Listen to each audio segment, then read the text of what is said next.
And I kept thinking, now, how am I supposed to know this? But the more I read, then I got on where she came from, who she represented, who else was there with her. Mine is Claudette Coben. On March the 2nd, 1955, Claudette Coben boarded a bus from her school. 15-year-old, the tiny Coben attended Booker T. Washington High School. She had been criticized by the mistreatment of her classmate Jeremy Reed and had just written a paper on the problems of downtown segregation.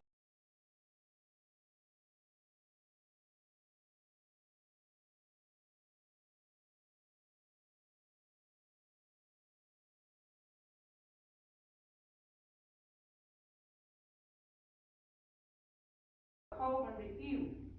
You've been sitting in the, we've been studying the Constitution.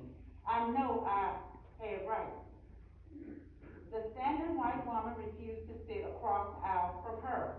If she sat down in the same row as me, it meant I was as good as her, Colvin noted.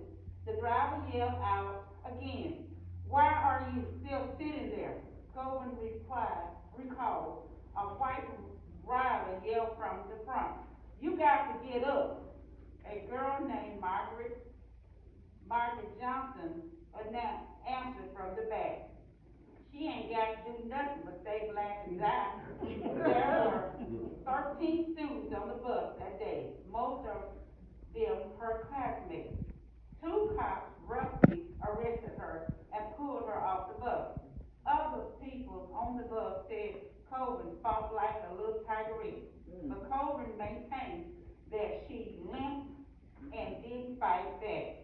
In the patrol car, the officer marked and made comments about parts of her body. Colvin worried that they might be trying to rape her. She tried to cover her crotch and put her mind on other things. I recited Edgar Allan Poe in Annabelle Lee, the character of Midsummer's Night Dream, the Lord's Prayer, and the 23rd Psalm. So I went on and she told me to read one of them right there.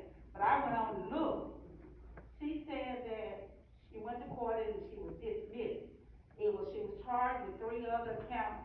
And it'd be good if you read the story because it was intriguing to me to know that she went on and went to court and two of the charges for her was dropped and one wasn't. But then that was that they didn't trust her, didn't believe her, and she said that in her doing that, only somebody that really stood by her side was, we always hear this Rosa Parks.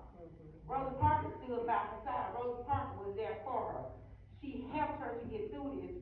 She didn't do Rosa Parks' part. Rosa Parks later did her own part, and already did her own part, or later did her part. But in the story, she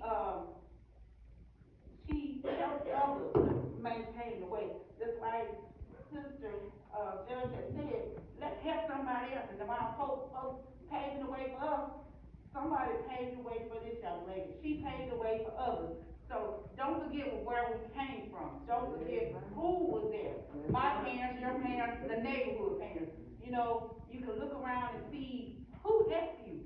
We ain't all did it by ourselves, and our parents didn't do it all by themselves. If it hadn't been for our churches,